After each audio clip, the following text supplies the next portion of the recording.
something for you. So much of the internet can be such a hellhole. And that's what they were scared of. That's why they were like, you can't do this and this. All right. I hate this question so much. This has got to be a trick question. Blizzard used to say that, didn't they? It's done when it's done. And then look what happened to Blizzard. Yeah. I keep them up, man. Welcome everyone to another episode of the Quad Damage Podcast. I'm Robert Yapp, and joining me as usual is Deadforge. What's up? And Midnight Medium. Yo, yo. And today we're joined by one of the most recognizable faces in the YouTube space when it comes to all things Remedy. Welcome to the show, Matt from Hidden Machine. Hello. Doesn't that kind of defeat the purpose? He's a hidden machine. Wow. Came out fighting. Yeah. So, when the world needed him most. Yeah. For our viewers and listeners out there, don't forget to watch out later for our regular segments, the rapid fire round, where our guest has 1 minute to answer 10 random questions given to us from a question generator, including the one trick question we slipped in there. And of course, our usual viewers' question segment. But in the meantime, Deadforge, take it away. Oh, it's that time. All right. Yeah. He used to do this with a cigar. Get booming. Booming. Yeah. Booming. Oh, it's a cringe. It's a cringe. Booming. I didn't 5.1 catch that. stereo Sorry. surround sound. No one ever does Boom, boom, because of the bow. lag. Because we're all in different locations. So even if you think you're doing it at the same time, it never is. But it's part of the charm. It really is.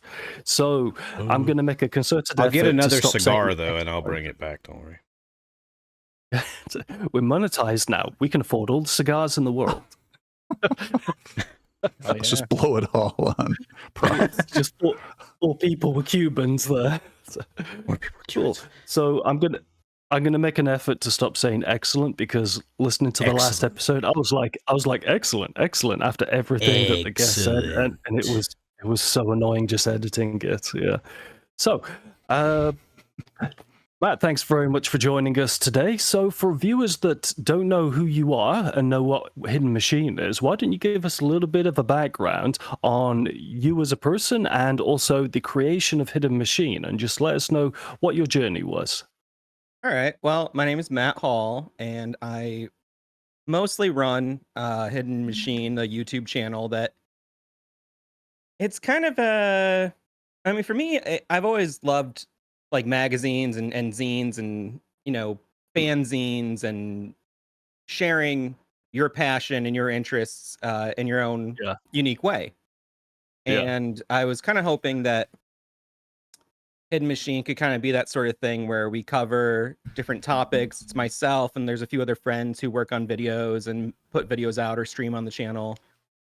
And I mean, the idea is just to kind of like, without any real format or regularity of any sort, kind of just cover the games we want to cover in the way we want to cover them, if that makes sense, which isn't really like a formula for success. People like some amount of regularity, and we really don't have that.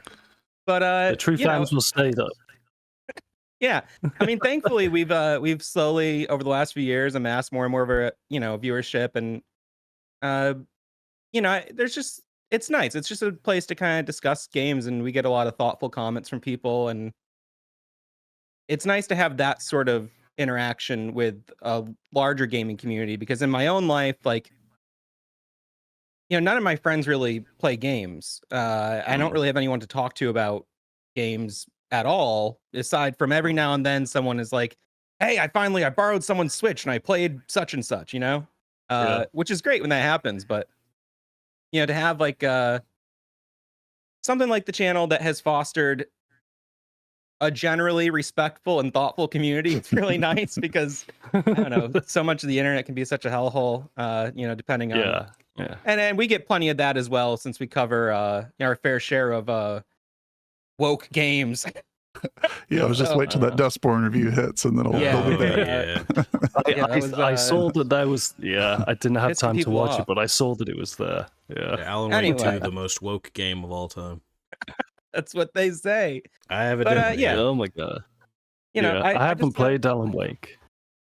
it's if you like adventure games and you like story and narrative driven games, I think it's a really great one. But I could see it's definitely not for everyone. We've kind of had a strong focus on Remedy, and that's what a lot of people associate the channel with.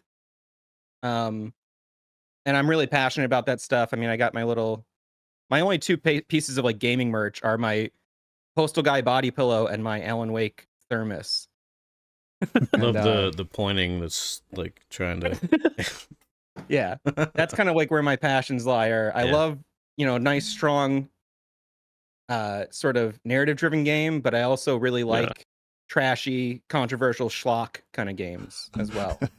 I feel it's weird that I was pre-gaming in my head like what that was going to be, and I was like, oh yeah, like David Cage games, yeah.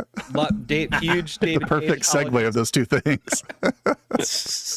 yeah, and in my own personal life, I play a lot of music, and I work from home, and I kind of just try to do my own thing. And right now, talking about games is one of my bigger passions. But life is long, and I've done other stuff, and I'll do other stuff after this. So yeah. Wait until you hit your it's good 40s. perspective. You've barely got any friends at all to talk about video games with. It's all mortgages and kids and stuff like that. It's only, I it's saw I only do is 'cause work with a bunch of 40-year-olds, and sad. I've carved a good path for myself. All my friends are.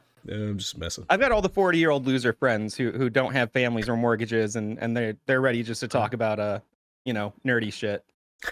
Yeah. Well, don't ever lose that child in your eye. It's as Indiana Jones once said, it's not the age, it's the mileage. So no matter what age you can be, just enjoy what you're doing, and if it's YouTube and if it's video games, then that's what works for you. Yeah. It's you do what you enjoy, and you take care of yourself. Age is but a number.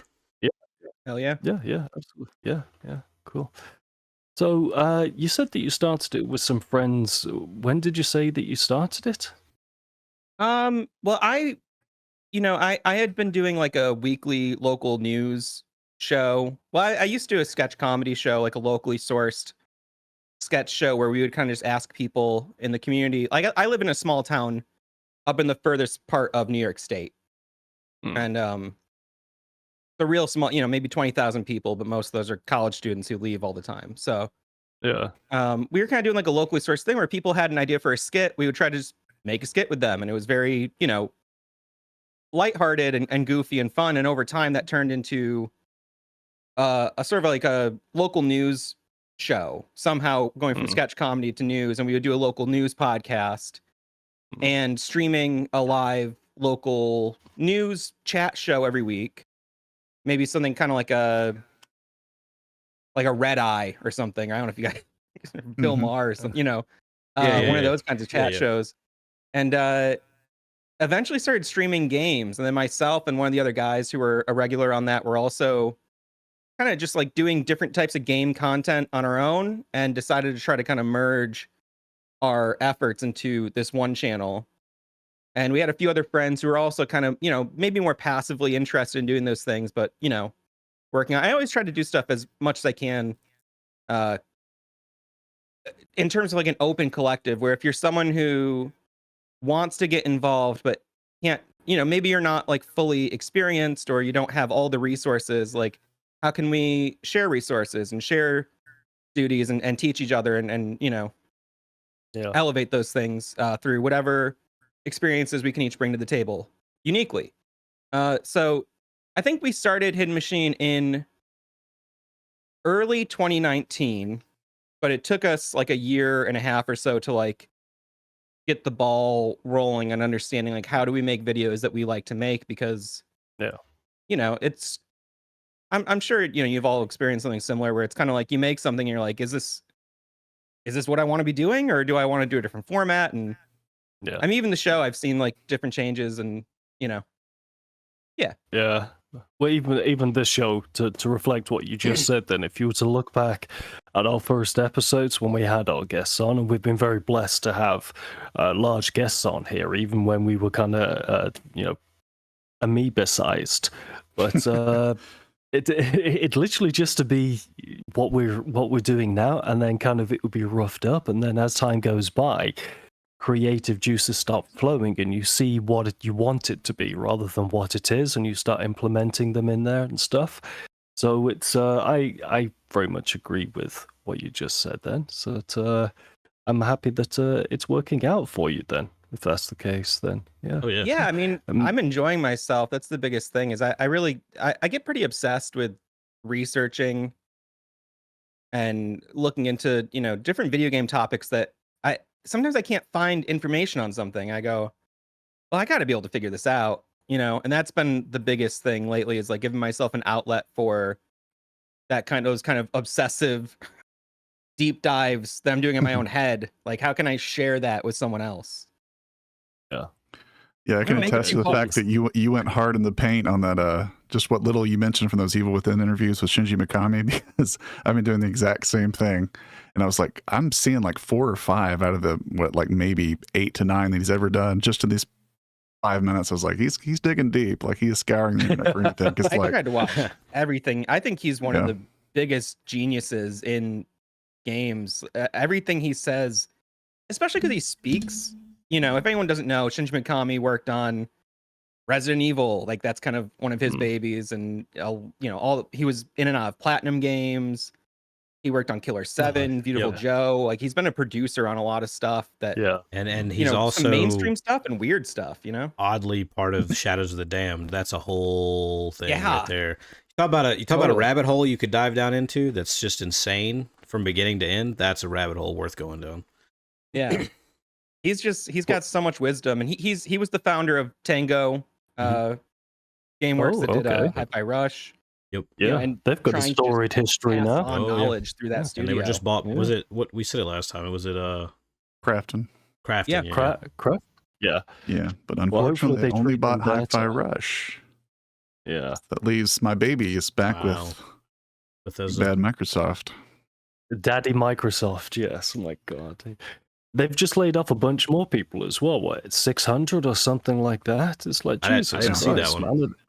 Yeah. Did you see that thing that's been spreading around Twitter today about how, like Halo Infinite, for instance, all the contract workers, they basically keep them on for just long enough to get something done and then just kick them to the curb. Like they don't keep them around to maintain the product or to work anywhere else. There's like kind of I don't know if y'all know anything about Halo. I don't know a ton as far as like the community, but Hidden Xperia was going into that, and some other guy was kind of piggybacking on his research and been like, hey, can we kind of push them around a little bit today? Kind of figure out like what's the deal with all these practices that are like very obvious, easy to find, and that just don't make any sense. Stuff like that, you never really hear much about it, but then but between the economy recently and all these other issues, and then like everything, it's just like Bethesda, Blizzard, Microsoft, and all these, just there's so many layoffs, so much just shit going down in the industry. It's just starting to get a lot more normal to hear about these shady business practices that have kind of always existed. I feel like we talked about it before, with like the writers and animators and people who don't get credited in the credits that aren't just like a Major Arlene situation where it was just a slip up and they forgot to put her in there. There's times where there's been like 10 to 20 people who were like beta testers or for, was it Soft Disk, and they went to Apogee. Soft Disk. And like they were credited for these things, and it was like, that's always a fear, and that's what they were scared of. That's why they were like, you can't do this and this, and there's like legal workarounds and stuff, and they had to like secretly make games for Apogee. And that's why like back then it was like, oh, nobody knows who makes this. So like if this guy said, hey, I worked on the original Mario or something, and there's nothing to prove that he did that because nobody was ever credited for it other than Nintendo. You know what I mean? Well, they say business is war, so it makes sense, if from a business perspective, that if you've got probably back then it was $100 million IP, that they wouldn't want you to know who their top talent are. But unfortunately, all that does is kind of shackle people to you, because you can't really go out unless you start your own company. You can't go out and say, yes, I did this. I was part of this, multi-million-dollar franchise, and employ me. And they're like, show me the proof.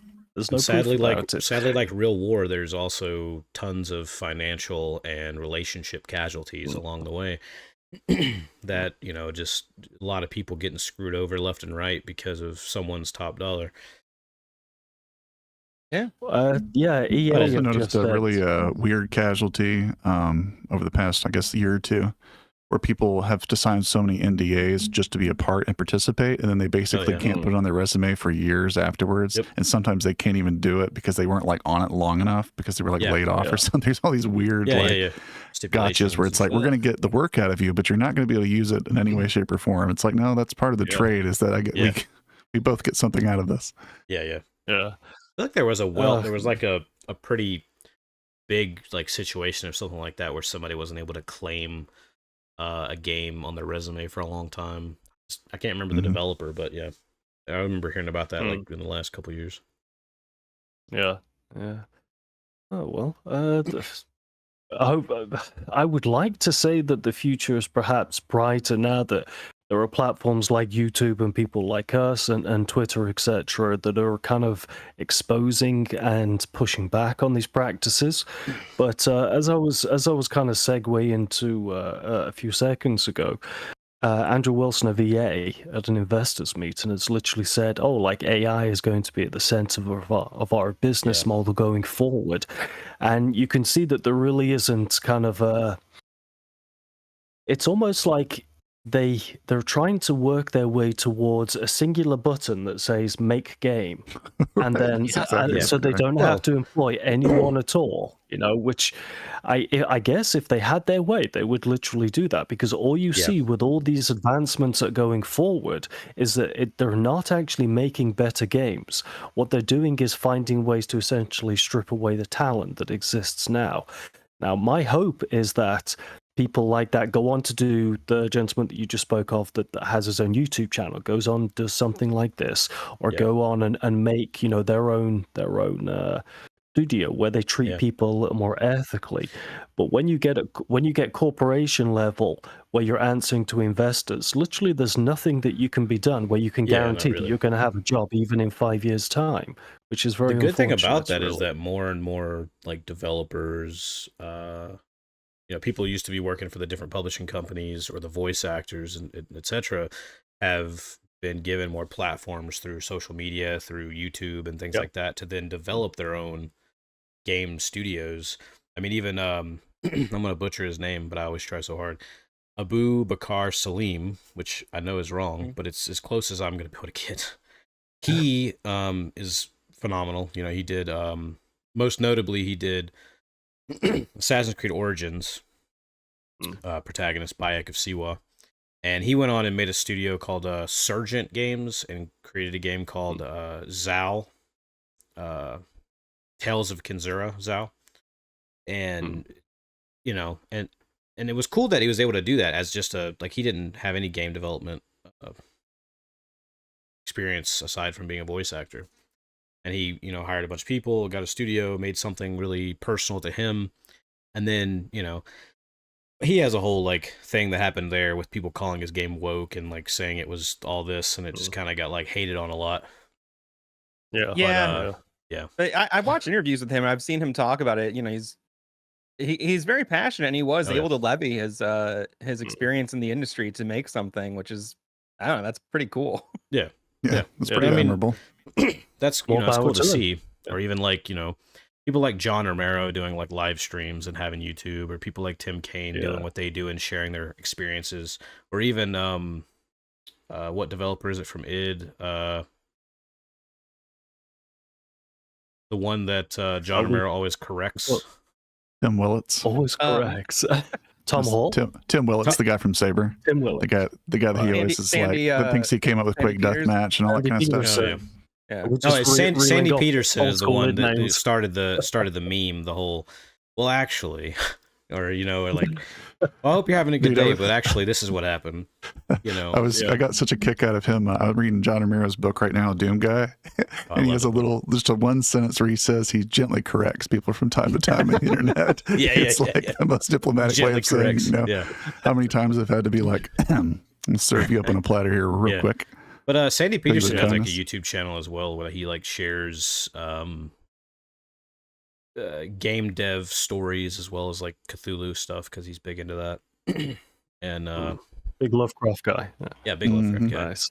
Yeah, but I mean, it's just cool to see there's more platforms for game developers to reach out to people on a more personal level nowadays, which allows them that leverage that they were not given in the past to either create their own studios, go to new studios, or be able to, create anything and give more opportunities to other people. And I think that's even, being done a lot in the indie space for first-person shooters or anything like that. It being so much easier to make video games in a way, and so many more engines and opportunities and possibilities in that area to make indie games, small stuff, that those are the ones with that much more ambition and excitement around them because they're not filled with just, to put it bluntly, bullshit. They're not filled with microtransactions and 37 menus that you have to go through with 12 currencies and just a bunch of bullshit that's stupid and pointless, doesn't need to be there.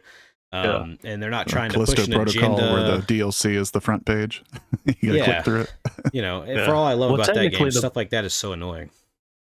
Yeah, the barrier to entry if you do want to develop your game can be zero. I mean, there are a few free game engines out there for you to cut your teeth on, So even the one I'm using, the Easy FPS editor, is like it's probably one of the easier ones I've messed around with, and I messed around with Unity and Unreal. And I mean, I'm still trying to figure out things on there, but like it's such an easy barrier to entry on something like that compared to other things. I mean, even Unity and tutorials isn't bad either. Yeah, Unity has backtracked on its big scandal from a while ago, hasn't it? They did that in less than like 48 hours. Yeah, like they did that really quick. And I saw a bunch of people. Thomas Brush, he's working on Twisted Towers. That'd be a cool idea to get on here, by the way.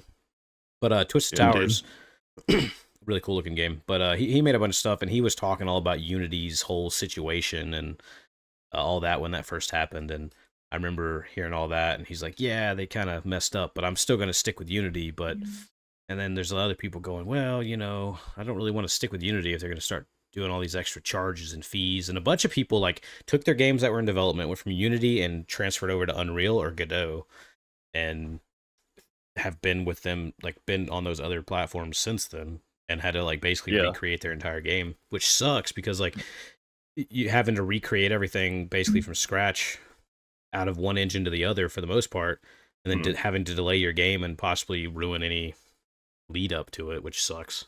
Well, it sucks, but it's cool to see people doing principle, driven, having convictions and going, we'll take a loss if it means we can 100%. Stand by what we believe in. Yeah.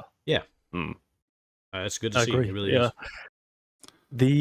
We had a guest on that was making a game that I'm very much looking forward to, called Sansea. Yeah.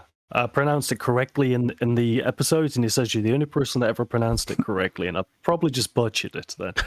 He was working on Unreal Engine 4, I think, and moved to 5. He stopped.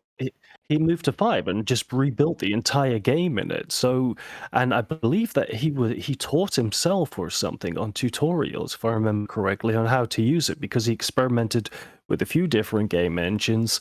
I haven't been able to talk to him in the last few days, unfortunately, because Twitter went down in Brazil due to court issues that are going on over there.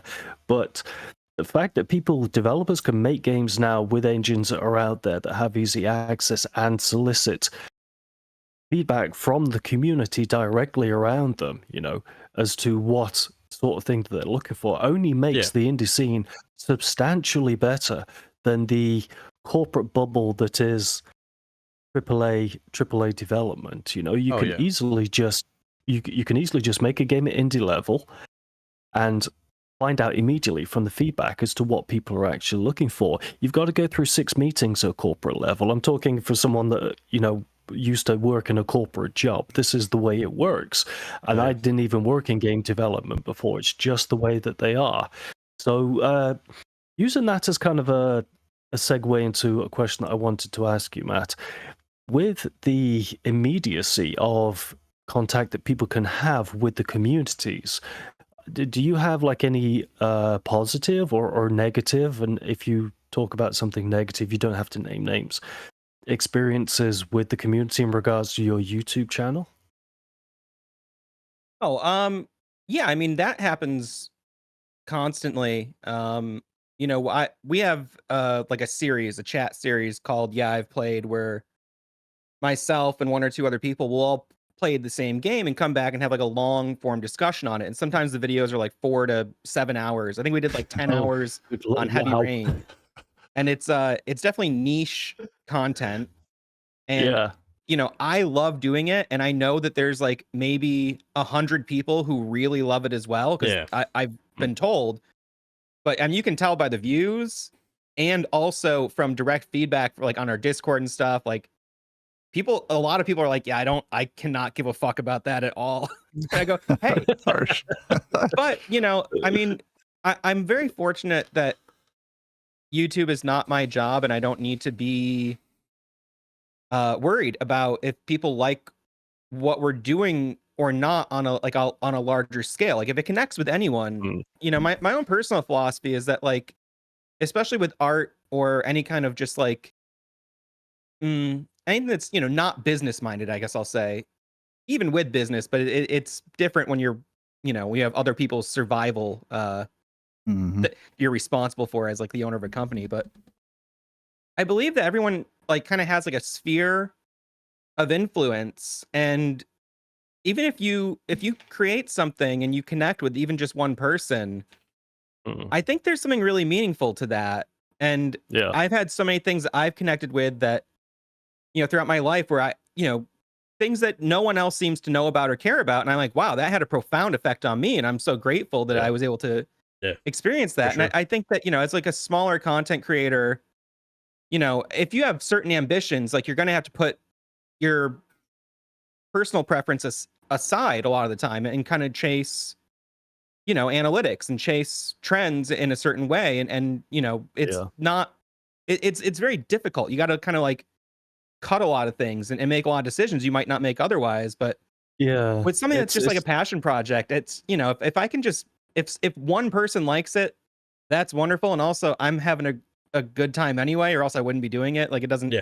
Yeah. As soon as it becomes stressful, or like the one time it did become stressful was actually, to loop around to all the Remedy stuff that we're so, known for, I suppose.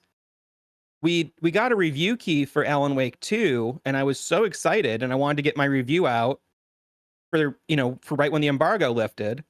And I think I got it on Sunday night, and the embargo lifted at like noon on Thursday.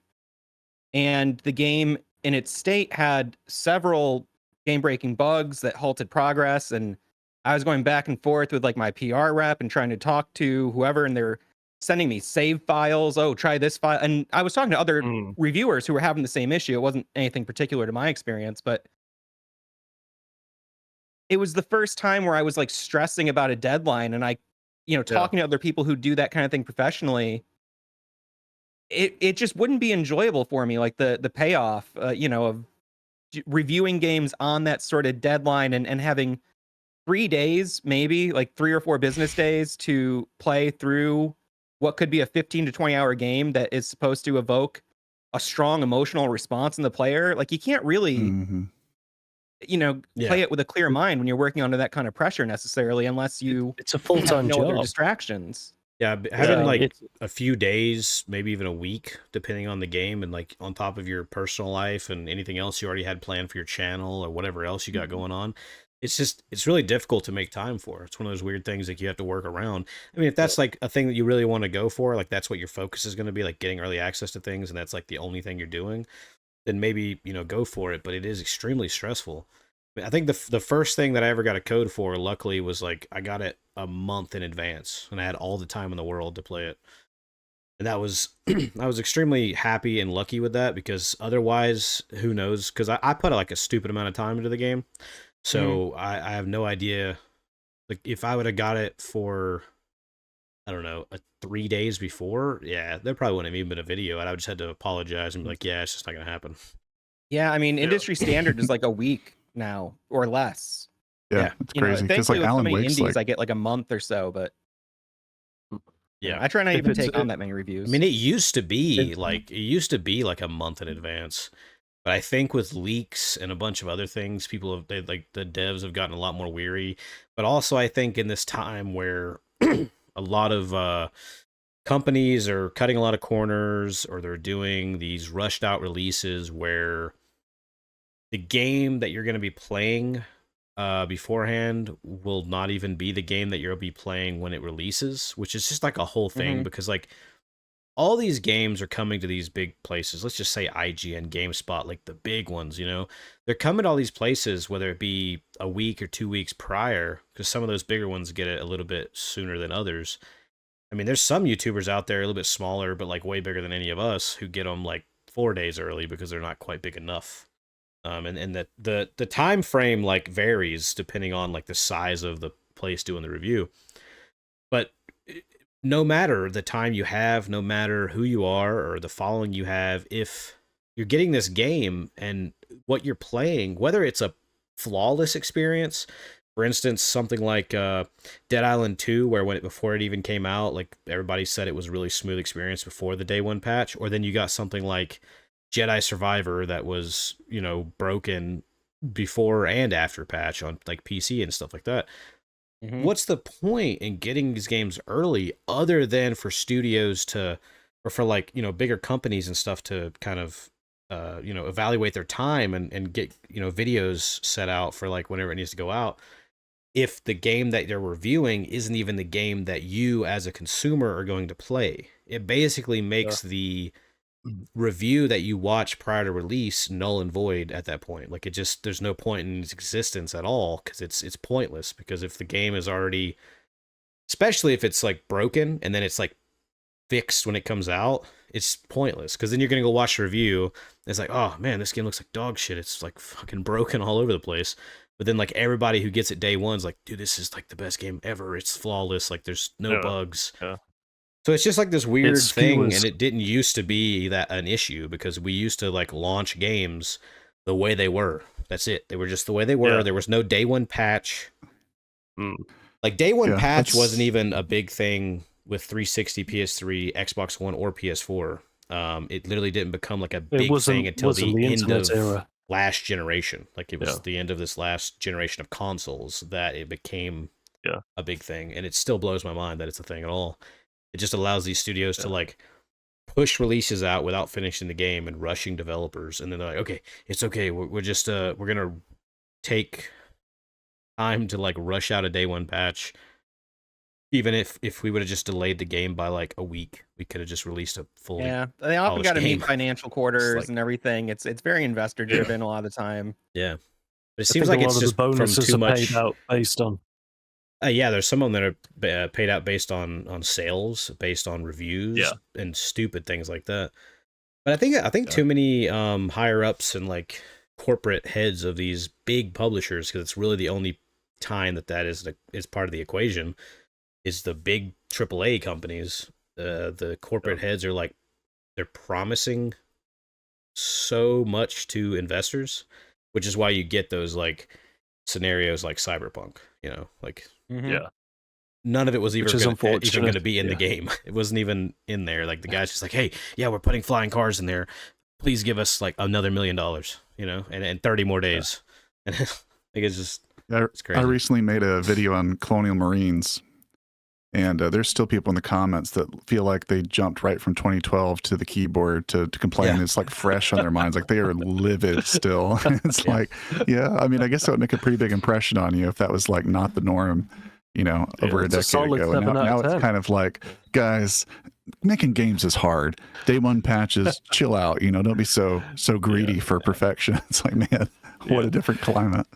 So, I mean, something like that is like, I mean, I don't know. Some people should be lucky it came out at all, and others should just, well, you know, maybe it shouldn't have came out at all. But that's the same thing with like Duke Nukem Forever or any game in that kind of scenario where it releases. And but here's the thing, with Colonial Marines and Duke Nukem Forever as well, oddly enough, they both come from Gearbox with really shitty developments. But I was going to say, it's a Randy Pitchford connection.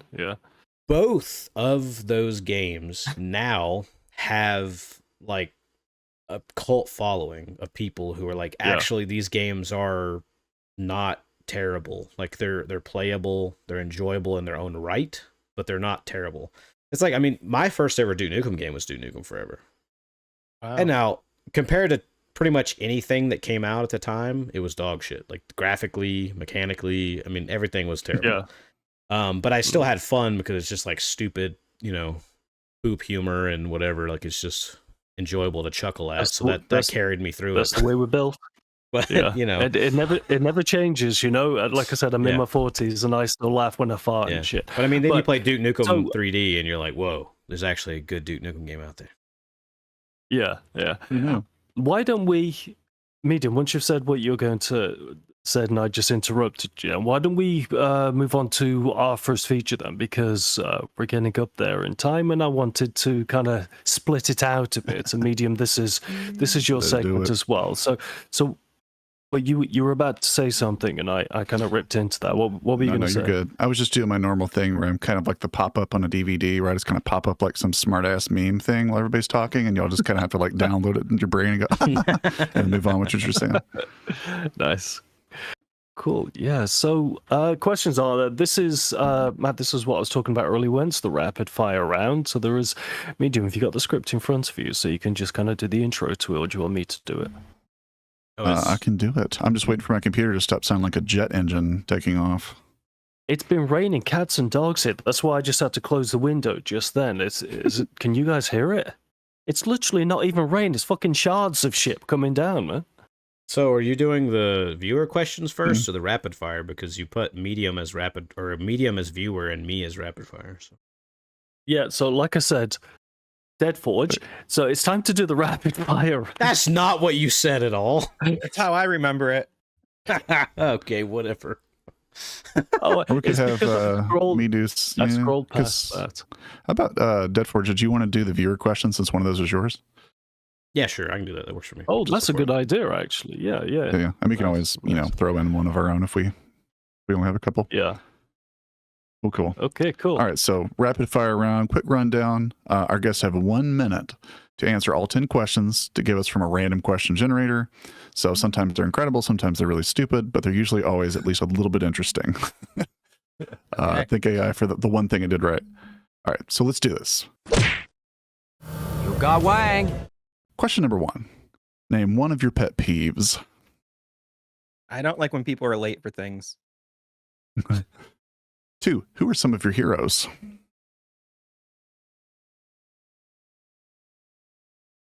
I really don't hold anyone in that high of regard. Everybody's great in their own way. I don't know. I can't put anyone on a pedestal. Okay, I heard Alan Wake and Max Payne distinctly there. It's true. He sits in the corner with a cigar and some whiskey, and he talks to himself. Yeah. Indeed. All right, what issue will you always speak your mind about? Huh. There's a lot. I guess just whenever I see 37 seconds left.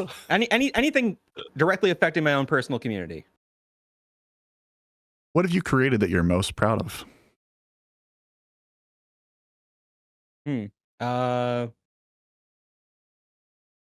An album that I have coming out later this year.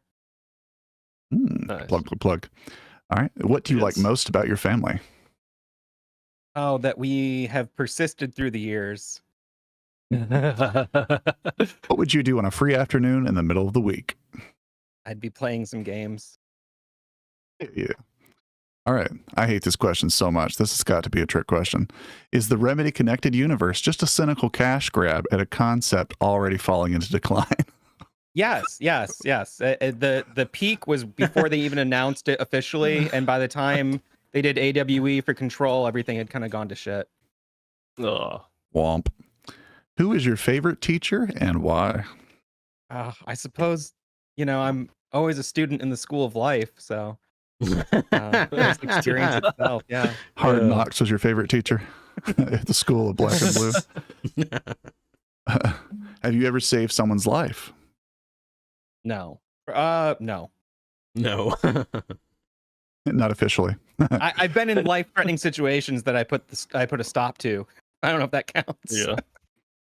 No, it's a good. If good it's life-threatening, then All right, and last but not least, if you lost all of your possessions but one, what would you want it to be? Oh, I would want to keep my PC. Of course, yeah. Yeah. Good. I was hoping it wasn't going to be the body Kinda runs pillow, my but I life. could understand if it was. It's Did I make it secretly under the a wire? body We had an Nobody extension ever for- does. I'll be honest with you. We probably just want to ask the questions. I don't think they need to be rapid fire. Too much pressure. Yeah. People want to answer well. Nice. Yeah, no, Well, I mean, thanks. I don't mean most of what I said. Oh no, I've watched your 5-hour Alan Wake, so I know that you most things are Yeah. highly. Oh my God. I had to being played download up. some walkthroughs to use in the footage in this podcast, and Alan Wake 2 was like 16 hours or something like that. And I'm, oh my God, how on earth?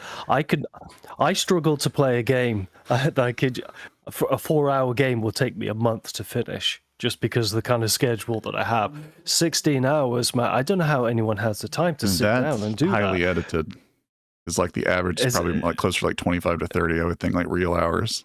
Yeah. I'm You're pretty sure kidding, my seriously. playtime Even on my of Alan Wake second 2 was, playthrough, like, It was still down to like Wow. maybe 22 to 25, and it was I only Yeah. shaved like maybe 4 or 5 Yeah. hours off. I'm pretty sure max. I was pushing And 40 you're like- hours my first playthrough. Yeah, and Just you hear 'cause of I was, all these like, looking people that around are or like taking, yeah, they're taking time off work, so they've got that dedicated, few days to sit down and stuff. I And took a here's me- vacation day for Alan Wake 2. Really? Oh my Yeah. God! And here's me sending emails at 2 a.m. thinking, why am I at my desk right now? The entire house is asleep because I just never switch off from work. Yeah, but going back to your YouTube career, then what is the this is in regards to you being known for your remedy stuff, so it ties into this. What sort of approach do you take when it comes to creating your videos? How do you go from, oh, I made one remedy video to now this is what I'm known for? There's got to be a thought process where you consciously say to yourself, I'm going to do this. So what's the thought process on how you select your videos? I feel as if I'm guided by a higher power. No, I Is it what, John Romero? Bright presence. John Romero. John Carmack. John, Oh, I have like in my own, like I've always been a creative person. I like to make a lot of different stuff, and I always keep a list of ideas, and part of my personal process is like kind of like having like a ever shifting to-do list of short-term and long-term goals for different projects. And if I don't make it, we'll say, on like a week to week or month to month or season to season or annual basis, whatever doesn't get made, in the first time frame, kind of rewrite that on the list in a different color, goes in the next list as like a, hey, you didn't make your deadline on this. And it's not like, oh, well, there's no like self-flagellation. It's more that sometimes feel like you have a project that's like you're not hitting the deadlines. It's like, maybe it's just not what you're passionate about doing, and it's just not going to happen. And it gets pushed further down the list. But sometimes like identifying those things and going, wow, like for the last year, I've been trying to get this one thing off the ground and I still haven't done it. Am I even the same person anymore who had the idea? Like, is it even worthwhile to pursue this? And sometimes the answer is yes, but tracking, like literally tracking those things. So, I mean, the process for me with the videos is I have that list of videos, and some of them, for October, we're doing an event called Waketober. It's that's a joke, kind of. what's that about? But it's a month full of Alan Wake videos, Just and every woke game every day. yeah, Oh my God, it's he loves the woke. and we're not doing like 31 videos, but it will be a couple pretty significant sized videos in October.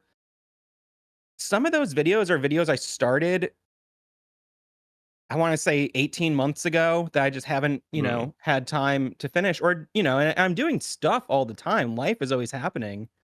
Yeah. But just kind of like having good organization and keeping lists and keeping track of progress and keeping like good asset folders. If you're working on a video, keeping all your assets for B-roll or scripts or whatever super organized, it allows me to kind of put something on the back burner for in an indefinite amount of time, and then when I do want to jump back into it, or when I'm able to, I can. So it's just kind of like, having that big list of ideas that some of them I've had for a couple years, even the length of the channel. There's certain ideas I've been trying to get off the ground. Like I've been working on a really long form piece on the game Harvester, which is one of my favorite. It's a point and click adventure game. It's a very controversial game. It was one of the more violent games ever released at the time. And, I've been working on that for a couple years. I've been able to talk to people who worked on the game. I've been collecting interviews and anecdotes and demos and going back to old magazines and finding like the cover discs that would come on like a PC Gamer magazine. Yeah. And finding like early like press shots and promo materials for the game that I haven't seen documented elsewhere.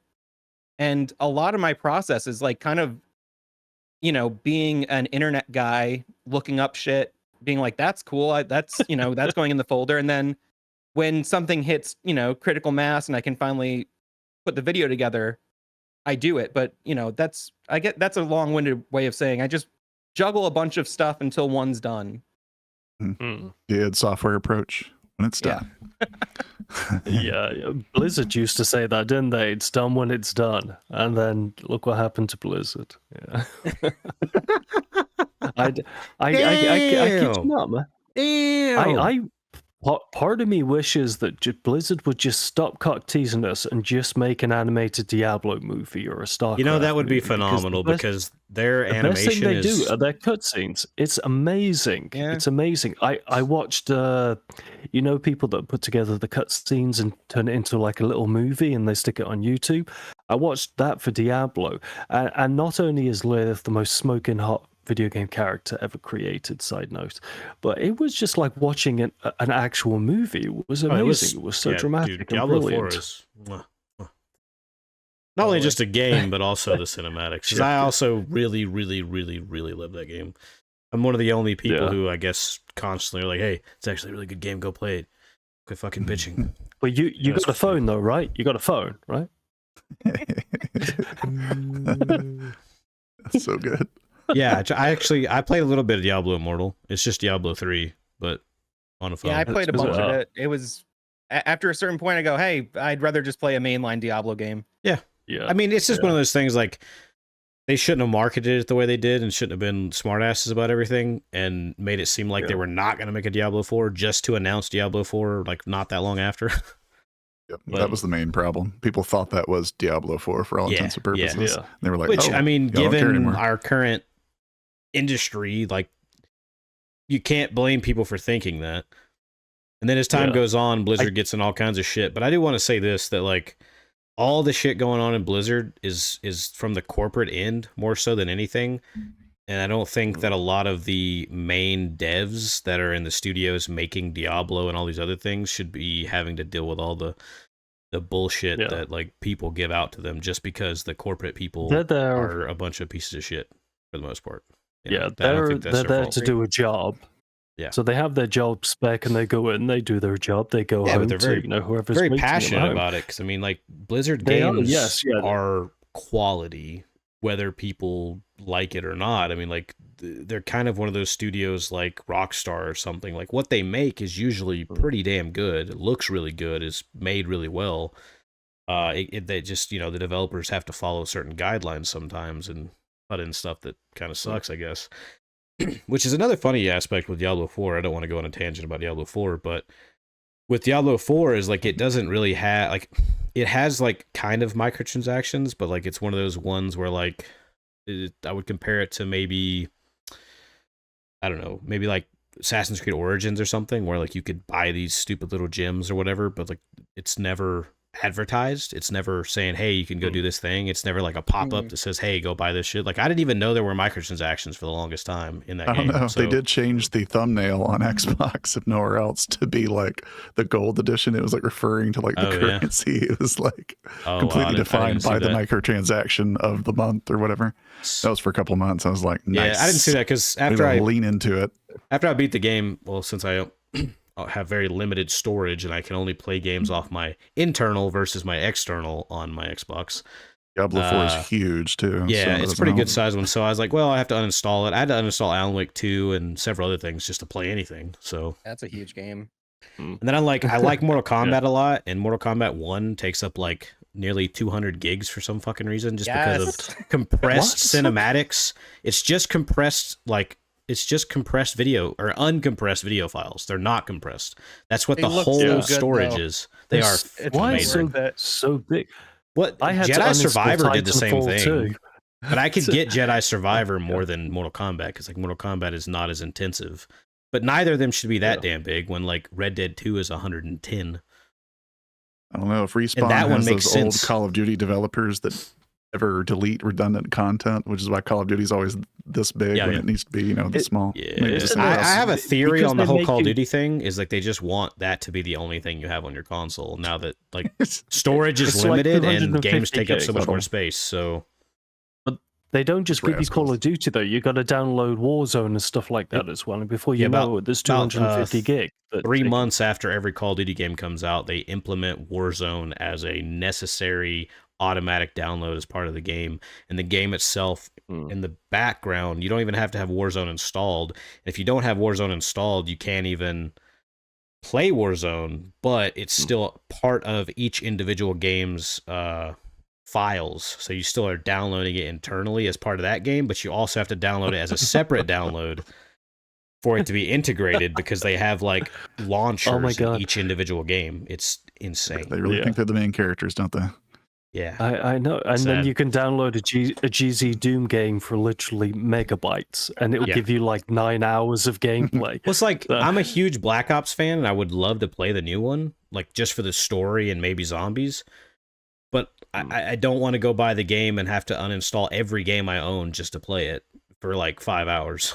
You know what I mean? Just to play the story. Yeah. I think I'm good. It's like the first time I'm just gonna be like, nah, I'm good.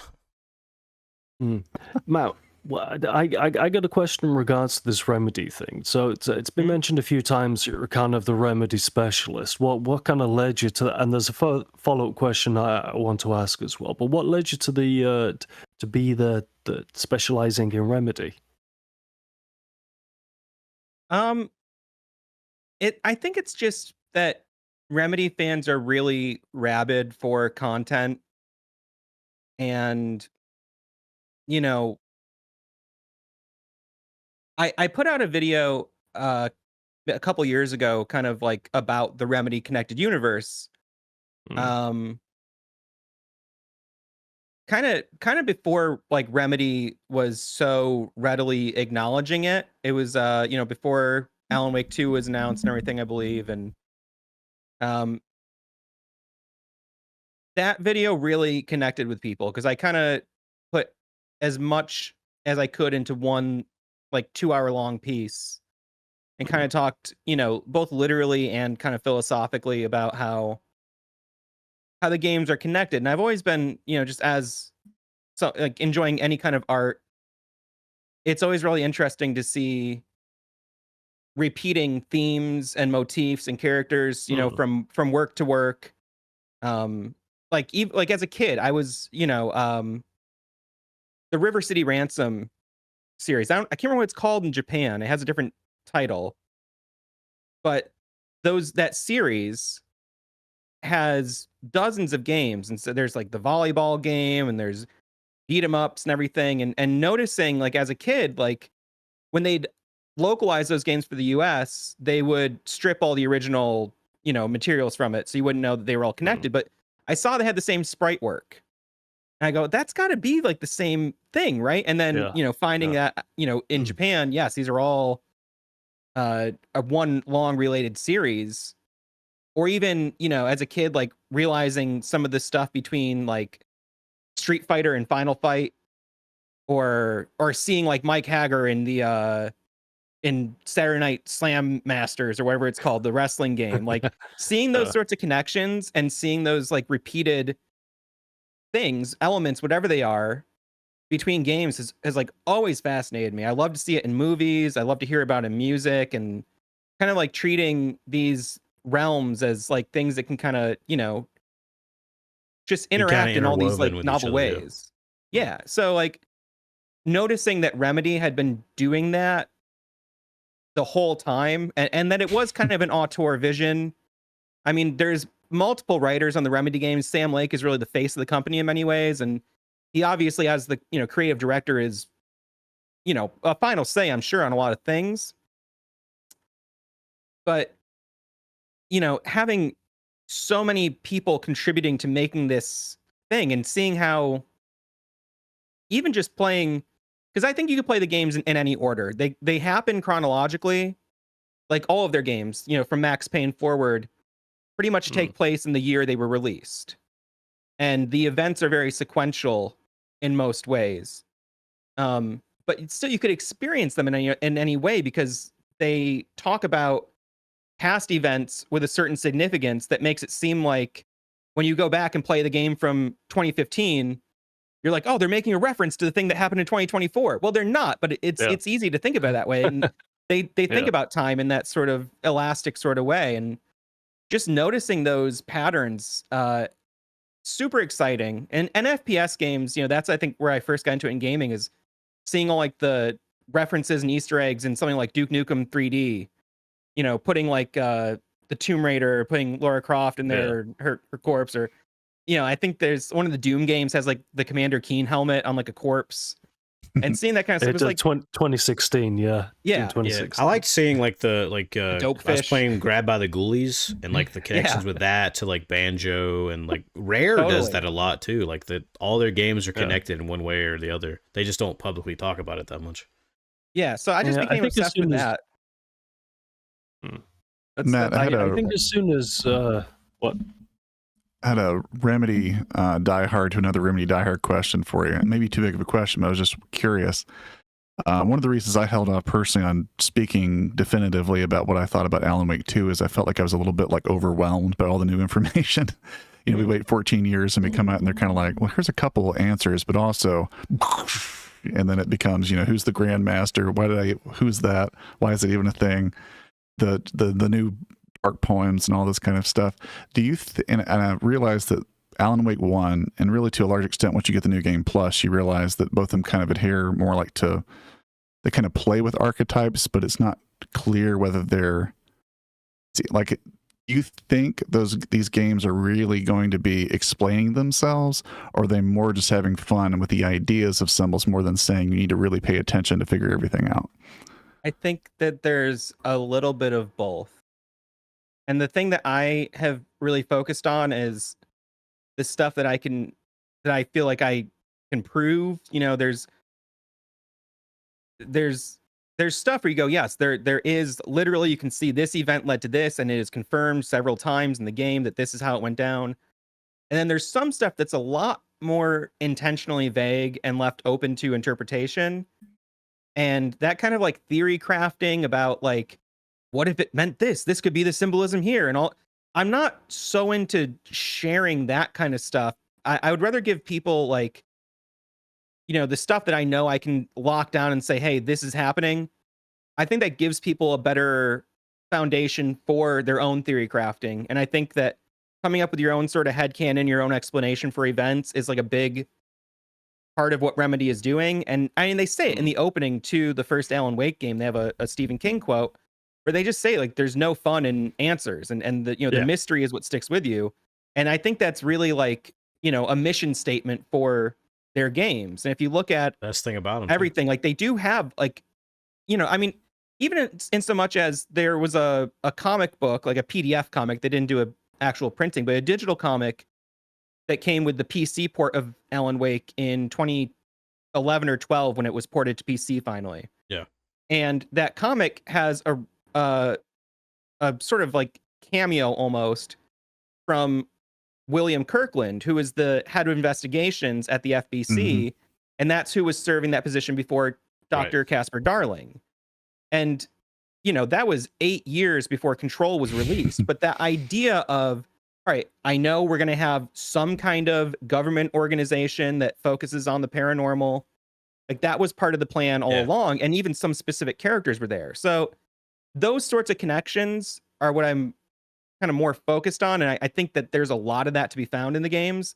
And some of it's very subtle, but at the same time, I really believe they are going to leave us a bunch of stuff that they will never answer. And 100%. Sam Lake has said that he does have his own interpretation, his own clear vision of things, and it does fit together.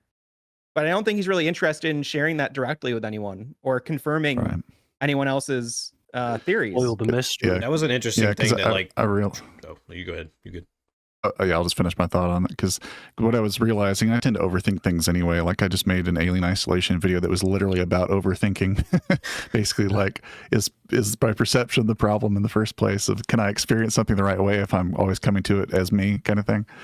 And I felt like that was really the problem with me having large expectations for Alan Wake 2, and then being like, well, what is all this new stuff I have to figure out now? And realizing that, well, I mean, you're being strung along from game to game on purpose. It's very intentional. Like they know how far they want to take you. They're going to drop you off, and they'll come back later, and they'll just keep kind of repeating it and iterating on it to the point where it's like, well. And there was a Signalis video, if you know that game, that survival horror game that came out. That's like I think the beauty of that game is that it is intentionally incomprehensible. Yeah. It has these theories that kind of overlap like a Venn diagram where you're like, well, there's 70% of that is fleshed out and 70% of this kind of stream of thought. And I feel like Alan Wake 2 is doing that more than I imagined it would be, because I thought, no, there's just too many details that lean into each other where I feel like they know at least something. So why isn't it on the page? And I'm kind of like, that may be why the thriller structure of these sort of mathematical equations where it seems like I won't spoil anything, but the New Game Plus ending wraps things up, I would say, a little too tidily.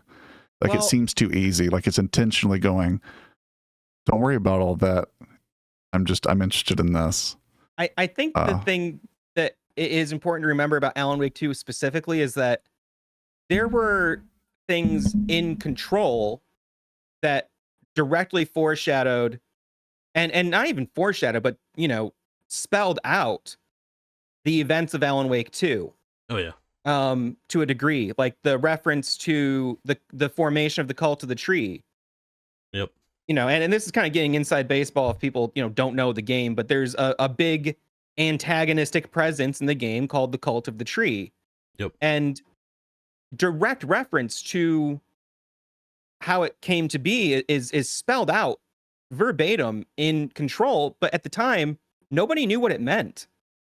And there's a lot of stuff that since Remedy has announced, hey, we're doing this connected universe, they've always wanted to go that way, and they've always done things where you can see there's this sort of, there's the connections and then there's continuity, which I think is two separate concepts. So there's the linear continuity between events is one thing that is more recent for Remedy. Only in the last few years have they been able to do that, because up until then, all these other connections had to be kind of tongue-in-cheek or implied, or just like a little, like a little wink, because they didn't have the rights to some of these past characters, so they couldn't, make it formal. But now that they have, several games in development at the same time, and they've confirmed that they're really, it was only when AWE came out, which I think was like late 2019 or early 2020, that they actually announced, hey, we are doing a connected universe. We've really only gotten the one game since that was announced, like one full-length game. And so I think that they are setting up way more that will make sense in the future. Yeah, that last DLC kind of spelled it out, didn't they? They're like, all right, we're tired of playing coy. We'll just give you something. Yeah. I actually thought it was a really cool thing in Alan Wake 2 was Sheriff Tim Breaker. Yeah. Time Breaker. It's very on the nose. It's not a Quantum Break reference at all.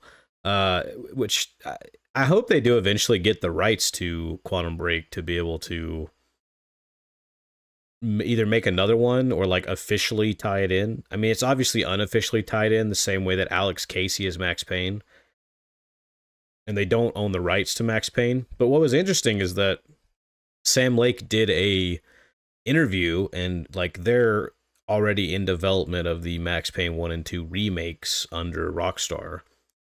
So he did an interview. I can't remember which one it was, but it's on video somewhere on YouTube, where he outright said, yes, Alex Casey is 100% a alternate universe version of Max Payne, the character. Like blatantly said it like that. Like there was no more legal issues there that, maybe that's just because he's working on the remakes, and like maybe they have some partial ownership or something, so he can say stuff like that.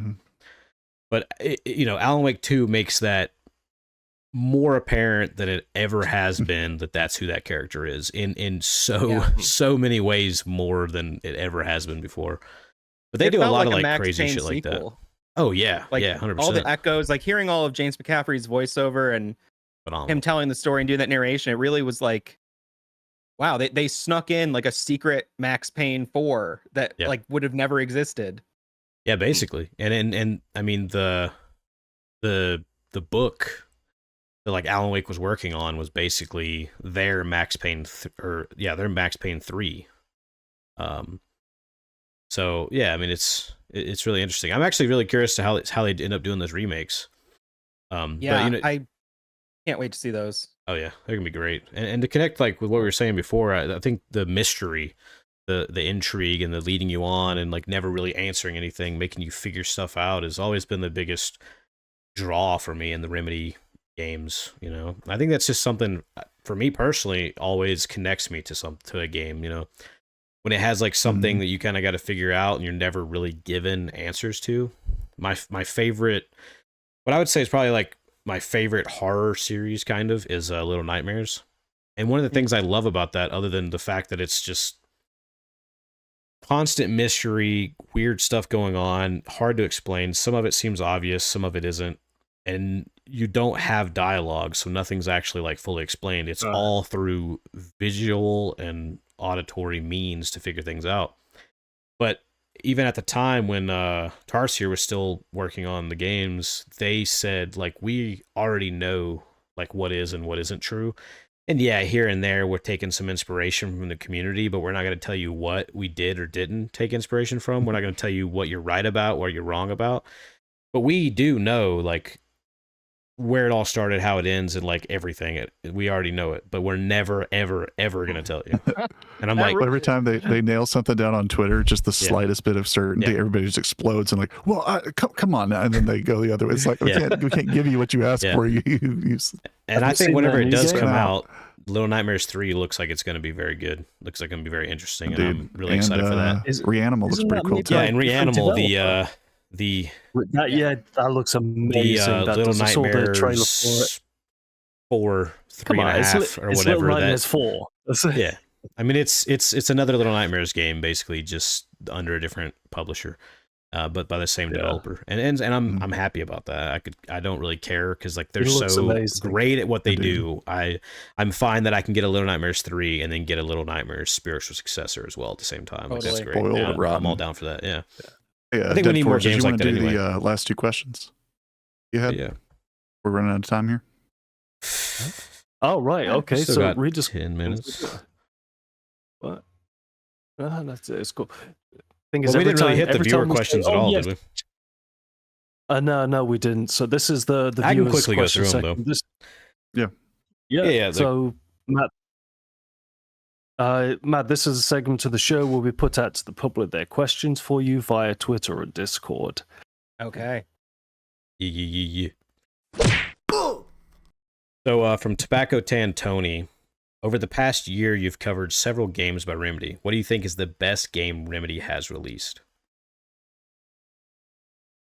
I think that their best game might be Control. Alan Wake 2 is a real masterpiece in a lot of ways, but if you're someone especially who isn't into long cutscenes or survival horror, is kind of like a divisive genre. Even it's a very popular genre, but Control is such a video game. Like you're blasting stuff and walking around and picking up. It does not get the little credit health it deserves at all. Superpowers, the physics are phenomenal. The mystery, the intrigue, the action horror aspect of it at times. And if you want to go super hardcore on the lore and all the documents, you can. But also, like I have friends who didn't read any of the documents and they still love the game. Oh yeah, there's so Alan much Wake there. 2, you kind of gotta you're committed to that story because it's you're on the case board, you're putting stuff in. You gotta at least expose yourself to it. Whereas that it's optional in Control, so I think it's like kind of like a more generally accessible game that still could satisfy hardcore fans and casual fans just as much. You know, a cool little thing that I haven't heard a lot of people talk about, but in the first, or I think it was the third DLC for Borderlands 3, Bounty of Blood. Near the end of the game, there's a place you go to, and it references the refrigerator from Control. And I thought it was like the coolest shit ever. I was like, yeah, you know, it wasn't like long after I played through that game, and like nobody was talking about it. And I was like, that's awesome. Yeah. But are they making a second Control? Yeah, I think so. Yeah. Yes, that's probably the next major game from them. Yeah, outside of the Max Payne stuff. So this one's from me. Alan Wake 1 or 2. Which one is better in your opinion? For me, it's 2. I mean, 1 is really, really good, but I'd have to agree. You know, I mean, that was a game that went through development hell, and it really shows. I mean, 2 went through development hell in a way because the first prototypes for the game were from 2010. Yeah, and it didn't get released until 2023. But 2, you know, the first game is like, it was an open world game. It's got a lot of kind of, I don't know, like even something like the stamina where you can't run for more than 5 seconds without having to stop and catch your breath. Yeah. Or the driving and like the vehicle sections are like, they leave a lot to be desired, in my opinion. Yeah, and it was intentionally like originally supposed to be an open world, and that's why you have those like open areas or whatever. Yeah. Which the first time I played through that game, I did not really explore them at all. I mean, there's so like if you explore them to any degree whatsoever, you are very well rewarded. And it can make your game like 10 times easier if you just explore for a couple minutes. Yeah. Also, if you can turn on the free camera and like in the, you know, your Steam options and activate like a free roaming camera, and you can see literally like how the interconnected world is still there. They just didn't use it. Yeah. Everything's all I'd there. say two's the stronger game for me, just because I think it's they learned from all the mistakes the first time. I think they made a more cohesive sort of experience, but that's just my opinion on it. Yeah, I'd say Alan Wake 2 is probably up there in like top 10 some of the best video games I've ever played of all time. Like it's really good. Yeah, I'd have to agree.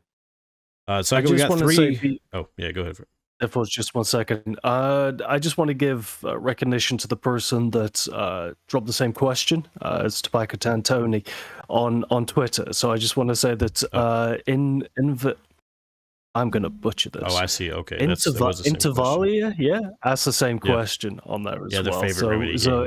It was people really wanted to know from you the answer to that question. Favorite remedy game, yeah. So then we got 2 anonymous questions, which are definitely not from me at all.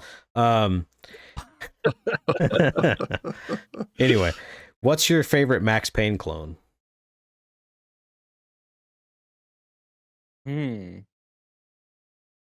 How do you define a Max Payne clone? Well, I mean, there's not many. So you got like Punisher. There's like El Paso Elsewhere. I think it's slow-mo. Stranglehold for sure. Yeah. Maximum Action. Fear has slow-mo shooting. Sort of, but there's like a certain like third-person shooter style that you can tell once they they did Max Payne, people ran with it. If it wasn't for the flying and stuff, I'd almost say like Control kind of is as well.